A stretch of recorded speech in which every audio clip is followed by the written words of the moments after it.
Lah iya tawane udah Saskia. Lah ngerti dia.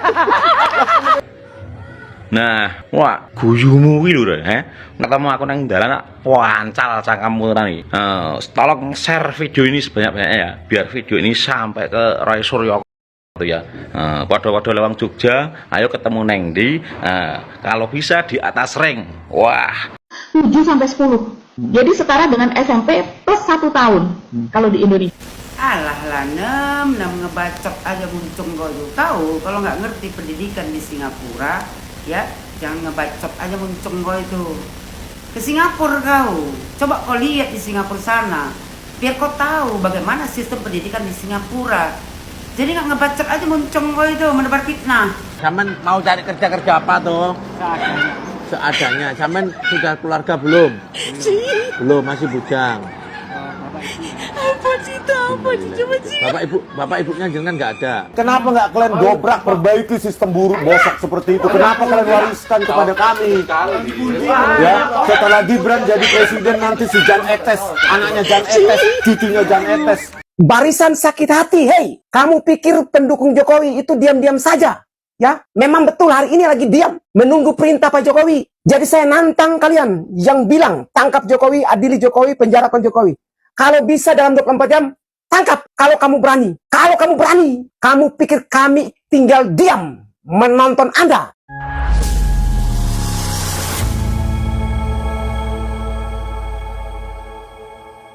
Assalamualaikum warahmatullahi wabarakatuh, saudara-saudaraku sebangsa dan setanah air dimanapun kalian berada. Semoga kalian selalu dalam kondisi sehat walafiat. Ya, berjumpa lagi dengan saya di Gaspol Update. Kami bukanlah buzzer pihak manapun, kami hanya menyajikan keputusan ada di tangan Anda. Teman-teman, ini ada video yang menurut saya cukup menarik ya, yakni tentang neti yang sangat gregetan dengan si maling panci dan gregetannya sudah tidak ketulungan lagi ya. Sampai-sampai ya netizen tersebut menyebut akan mancal cangkemnya si maling panci jika ketemu di jalan. Bahkan ya netizen tersebut tidak segan-segan ya menantang si panci untuk jotosan di atas ring tinju. Sepakat ya. Sepakat nih, harus ditonjok ini orang di atas ring tinju tapi ya. Ya mungkin karena saking jengkelnya ya melihat bacotannya si manusia kurang sesendok tersebut. Selain itu teman-temannya juga ada curhatan dari si krisis moneter ya, alias si ahli digital forensik abal-abal. Ya, curhat kepada Pak Purnomo terkait kerjaan dan nasibnya saat ini dan ke depan. Udahlah Pak Purnomo ya, jangan banyak bacot, segera tangani, tangkap ya kan. Ya kan, ikat tangan dan kakinya, lempar lagi. Mumpung masih kurang 1 sendok ya kan, agar gak tambah parah ya. Kalau tambah parah bisa jadi nanti kurang 1 ember loh Pak, sulit disembuhkan loh Pak. Nah, bagaimanakah videonya dan bagaimanakah respon netizen? Mari kita tonton bersama, kemudian mari kita komentari bersama di bagian akhir video. Ini dia. Saya melihat di beberapa video yang dibagikan, oknum-oknum barisan sakit hati, termasuk Roy Suryo CS, kawan-kawannya, mengatakan begini, tangkap Jokowi, adili Jokowi, penjarakan Jokowi. Hoi, kenapa kamu tidak tangkap sekarang aja? Kenapa cuma berani teriak di media sosial? Apakah mental kalian itu hanya teriak-teriak di media sosial supaya kamu itu viral, terkenal begitu? Barisan sakit hati, hei. Kamu pikir pendukung Jokowi itu diam-diam saja? Ya, memang betul hari ini lagi diam, menunggu perintah Pak Jokowi.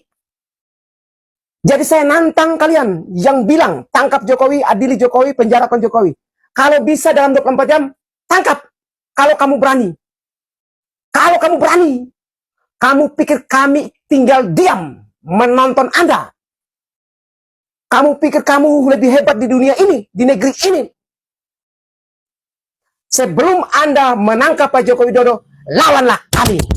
pendukung Jokowi. Lawanlah kami sebelum Anda menangkap adili Pak Joko Widodo. Kami akan pasang badan buat Pak Joko Widodo. Kami Indonesia Timur merasakan dampak daripada Pak Joko Widodo. Di mana Pak Joko Widodo menjadi presiden, dia benar-benar memperhatikan daerah tertinggal termasuk NTT, Papua, Maluku, pelosok Kalimantan, pelosok Sumatera, dan lain sebagainya. Jadi kalau Anda yang mengatakan bahwa tangkap atau adili atau penjarakan Jokowi, saya nantang. Sekarang aja. Pergi sana. Kamu pikir kami akan diam?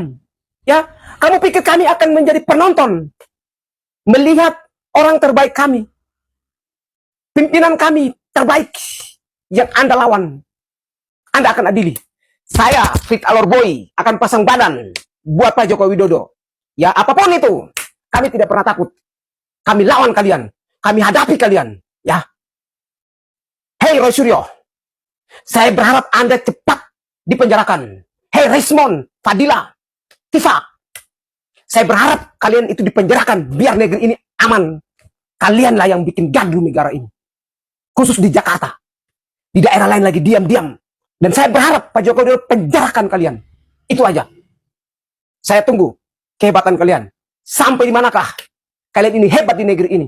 Kami tidak takut kalian. Kami lawan kalian. Fit Alor Boy. Mau tangkap, adili, dan penjarakan Pak Jokowi, ini kata Fris Alor Boy. Woi, barisan sakit hati. Kalian berani lawan kami, pendukung Pak Jokowi saja. Kami akan pasang badan untuk dukung Pak Jokowi. Fris minta Pak Jokowi cepat-cepat penjarakan Rismond, Roy, dan kawan-kawan. Iya, saya juga bingung juga gitu ya. Ini orang ngapain dibiarin ya. Akhirnya kan merambat ya. Dulu menyerang Pak Jokowi, sekarang menyerang Gibran. Ya karena lambat penanganannya gitu loh. Menunggu apa lagi? Hah? Nunggu apa lagi? Nunggu apa gitu loh. Nunggu rakyat bergerak. Aduh, janganlah. Nanti bisa lebih parah daripada Nepal ya. Lanjut. Ki delon ki rupane Roy Suryo. Deloni. Saya dari UTS itu UTS itu perguruan tinggi atau enggak? Sekarang tanya, kenapa Dikdasmen hanya gitu aja nggak bisa jawab? Tahu arti universitas nggak? Anda yang nggak ngerti. Lah iya tahu arti universitas nggak? Nggak ngerti dia. Nah, wah, guyumu iki lho, ketemu aku nang dalan pancal cangkemmu tenan iki. Tolong share video ini sebanyak-banyaknya ya, biar video ini sampai ke Roy Suryo ya. Podo-podo lewang Jogja, ayo ketemu neng di. Kalau bisa di atas ring. Wah, didatengin banyak media. Kamu kan seneng kan kalau didatengin banyak media, diundang podcast kemana-mana berangkat. Tapi waktu dipanggil oleh Polda Metro Jaya, kamu nggak datang. Kalau kamu dipanggil Polda Metro Jaya nggak datang, berarti bentar lagi kamu itu akan dipanggil sama malaikat Israel. Kemarin hari Selasa, Pak Jokowi itu diangkat sebagai penasehat global. Bukan hanya itu, Pak Jokowi juga mendapatkan penghargaan sebagai presiden paling pemberani. So, to present this year's Distinguished Global Citizen Award to President Joko Widodo of Indonesia, and to receive the award in his stead, His Excellency Foreign Minister. Soalnya kenapa? Dulu yang mendamaikan perang antara Rusia dengan Ukraina, Pak Jokowi langsung datang sendiri tuh ke Ukraina, ke Rusia. Nah, padahal waktu itu sedang dalam gencatan senjata. Dan sekarang ini Pak Jokowi dijadikan pendamping Presiden Biden. No, buktinya no. Who has played a critical role for the global COVID-19 response and recovery efforts, and particularly in his current role as G20 chair, Indonesia's President Joko Widodo. Mr. President, you have the floor. President Biden, distinguished world leaders, there should be no monopoly in the health industry supply chain. And a special thank you to the leaders of Belize, Germany, Indonesia, Senegal for co-hosting this summit with the United States. I salute our fellow co-organizers, President Widodo, Chancellor Scholz. And thank you, all of you, for co-hosting this very important convening. Prime Minister Bersenyo, the President, of course, Sall of Senegal, and Chancellor Scholz, and President Widodo. First of all, I would like to thank the US, Belize, Germany, Indonesia, and... Terus junjunganmu keteke Anies Baswedan iku dadi apa saiki ya? Meresmikan jembatan lawas dicat anyar diresmikan. Apa? Gerdu listrik. Asu. Iyalah.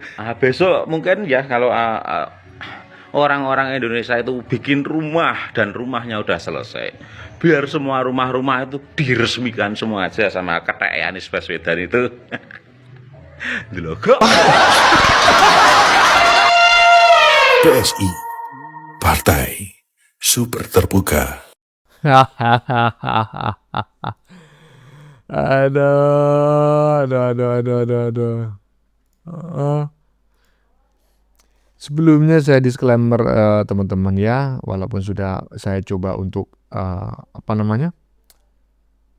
sensor begitu ya, tetapi sepertinya ada beberapa kata yang belum tersensor begitu, terlewatkan. Jadi saya mohon maaf, tolong dimaafkan, tolong dimaklumi, tolong di skip, jangan diikuti ya. Kata-kata kasar, kata-kata yang kurang enak didengar, kata-kata yang melanggar norma, aturan, nilai-nilai yang berkembang di masyarakat, karena itu tidak baik, tak elok ya. Tetapi terkait isi komentarnya, saya sependapat bro ya. Jadi tolong dibedakan antara pilihan diksi dengan isi komentarnya ya, iyalah. Dan yang paling saya sepakat adalah yang paling bagian depan tadi ya kan. Udah tuh pancal mulutnya di atas ring tinju tapi ya, karena kalau di luar ring tinju itu melanggar hukum, tapi kalau di atas ring tinju, nah itu nggak melanggar hukum. Ayo Panci gimana? Ditantang nih, tantang jotosan di atas ring tinju, berani nggak kalian? Lanjut. Saya boleh ngomong nggak? Saya nawarin jenengan makan ini, termasuk rezekinya jenengan, nggak boleh ditolak. Samen mau cari kerja apa tuh? Seadanya. Samen sudah keluarga belum? Belum, masih bujang. Bapak ibunya jenengan nggak ada. Terus tinggal sama siapa? Tinggal sendiri. Kenapa sampean kok takut sama saya? Kok gemeteran kenapa? Enggak takut, Om.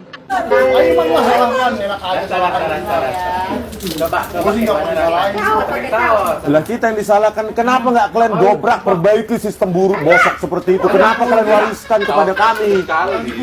Ya, setelah Gibran jadi presiden nanti si Jan Etes, anaknya Jan Etes, cucunya Jan Etes menjadi presiden. Gimana? Sistem pemerintahan sudah carut marut seperti ini. Dan Prabowo Subianto saya lihat reshuffle-nya masih reshuffle omong-omong. Pak Purnomo, udah ya, jangan terlalu lama menunggu, jangan seperti kepolisian ya. Polisian terlalu lama menetapkan ini orang sebagai tersangka dan mengurungnya di balik jeruji besi. Mending Pak Purnomo bergerak lebih cepat dari pihak kepolisian sebelum orang-orang ini yang kurang 1 sendok rata-rata berubah menjadi kurang 1 ember. Tambah sulit nanti penyembuhannya. Lanjut. Dunia maya kembali dibuat geger. Kali ini bukan karena gosip artis atau kasus selebgram, tapi gara-gara pernyataan nyeleneh seorang dosen IPB, Dr. Melani, yang menuding kalau ijazah Gibran itu katanya cuma setara lulusan SD. Hah? Serius nih? Dosen ngomong kayak gitu? Kalau kita lihat latar belakangnya sih, ya nggak heran. Wong Dr. Melani ini dosen dari kampus yang sejak dulu dikenal punya sejarah hitam dengan HTI. Ya betul, IPB itu pernah dicap jadi sarang kader HTI. Dan kalau masih nggak percaya, Coba deh lihat rekaman video deklarasi HTI yang pernah digelar di kampus IPB. Video di salah satu media online yang membuat sumpah yang dilakukan ribuan mahasiswa terkait konsep negara khilafah. Pertemuan itu dilakukan di salah satu gedung di Institut Pertanian Bogor.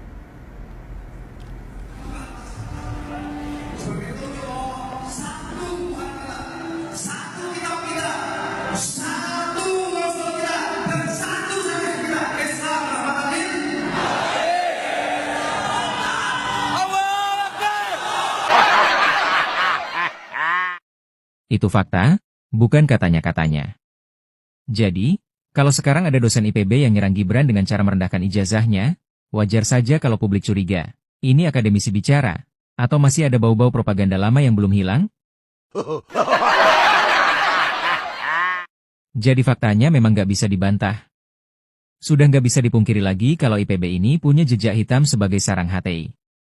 Iya, kampus yang katanya pusat lahirnya intelektual pertanian, malah jadi lahan subur buat menanam bibit radikalisme. Ironis banget, kan? Harusnya nanem padi, nanem jagung, nanem sayuran, kok malah nanem ideologi khilafah.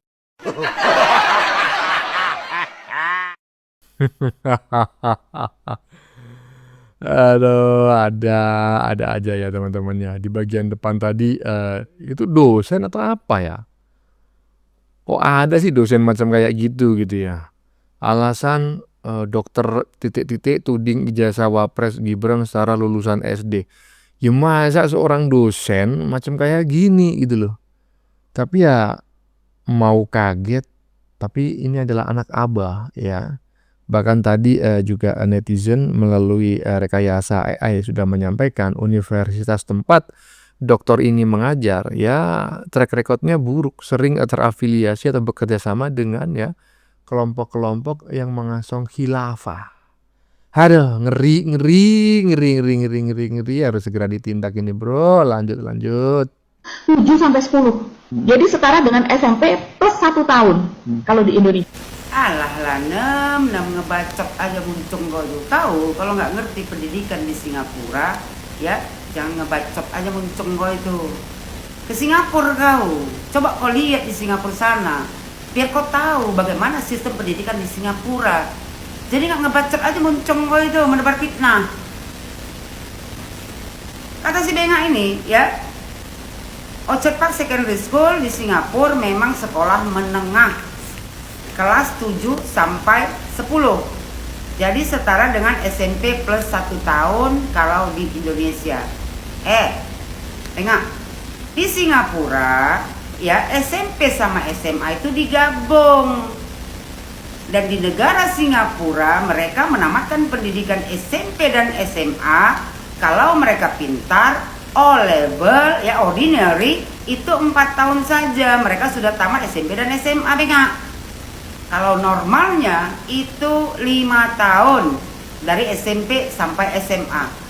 Karena Gibran Rakabuming Raka sudah menyelesaikan pendidikan SMP-nya di negara Republik Indonesia selama 3 tahun, makanya Gibran hanya mengenyam pendidikan SMA di Singapura 2 tahun. Itu dia normal, bukan O level tapi N level. Kata si Benga ini. Jadi kalau Gibran dia ya berarti kata dia 1. Tidak punya ya ijazah SMA keluaran high school Australia. Memang Gibran tidak punya ijazah keluaran dari Australia. Ya karena Gibran mengenyam pendidikan SMA-nya di Singapura, Benga. Itu yang UTS Insert itu adalah program pathway untuk menuju universitas. Universitas mana? Gibran waktu itu dia mau masuk ke UTS. Jadi itu namanya kalau di Indonesia bisa dikategorikan diploma. Kata dia lagi, ya tidak punya international background diploma. Dia punya S1 dari MDIS.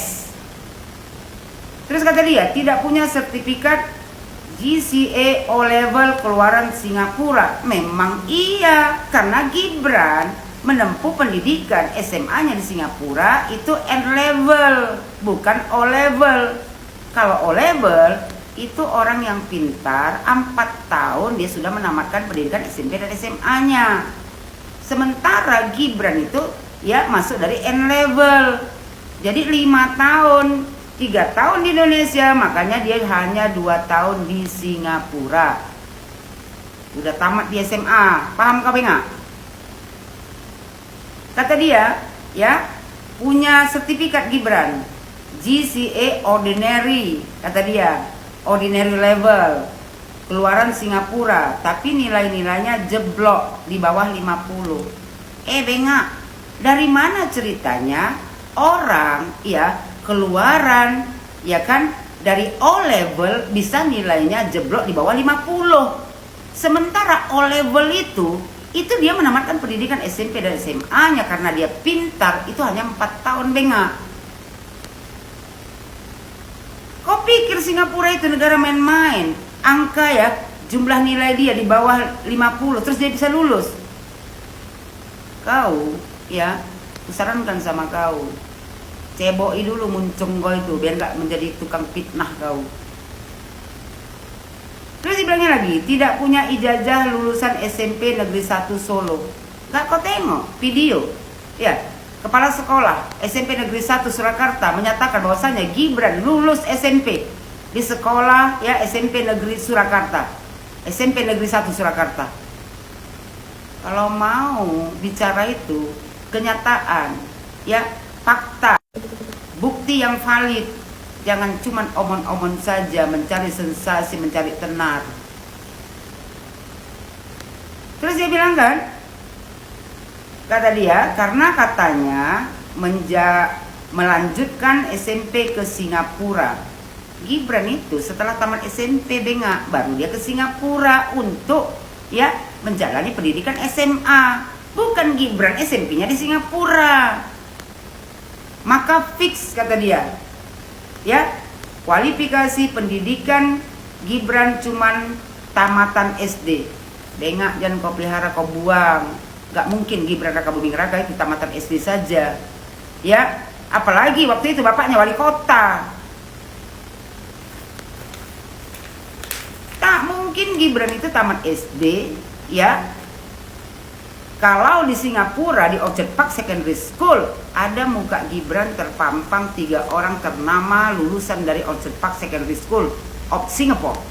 Dan di MDIS juga ada nama Gibran Raka Buming Raka. Gibran sudah menamatkan kuliahnya di MDIS Singapore dan mendapat gelar Bachelor of Science.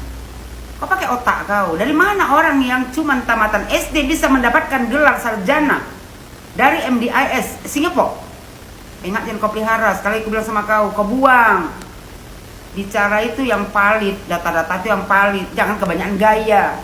Kalau nggak tahu kau, coba kau terbang ke Singapura. Kau cek langsung ke sana, Orchard Park Secondary School sama MDIS. Biar nggak ngebacot aja muncung kau di situ. Ya, kalau punya uang saku, terbanglah kau ke Singapura biar nggak membacot aja. Inem. Iya, katanya SMP plus 1 tahun gitu loh. Lah ya emang di Singapura itu SMP plus SMA itu hanya 5 tahun. Bahkan ada kelas cepat itu hanya 4 tahun. Jadi 4 tahun itu SMP plus SMA.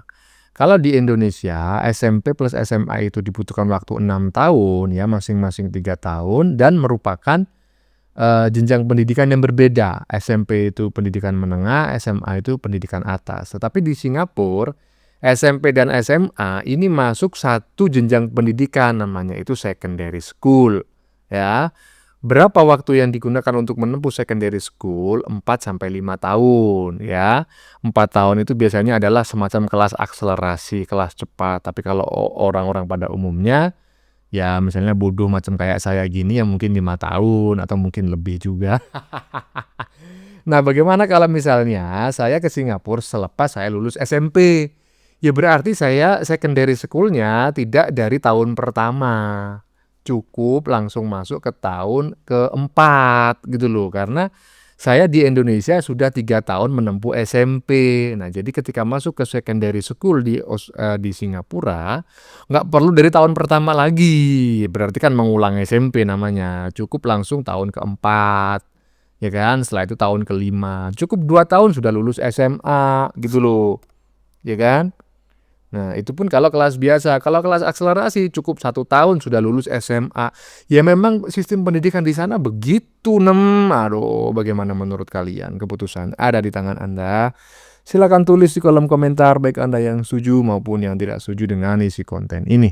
Sebelumnya saya memohon maaf ya jika dalam penyajian konten ini ada kata-kata yang menyinggung, kurang tepat penggunaannya, atau ada data yang dianggap keliru atau salah. Saya memohon maaf yang sebesar-besarnya. Kita jumpa lagi di lain video. Salam NKRI.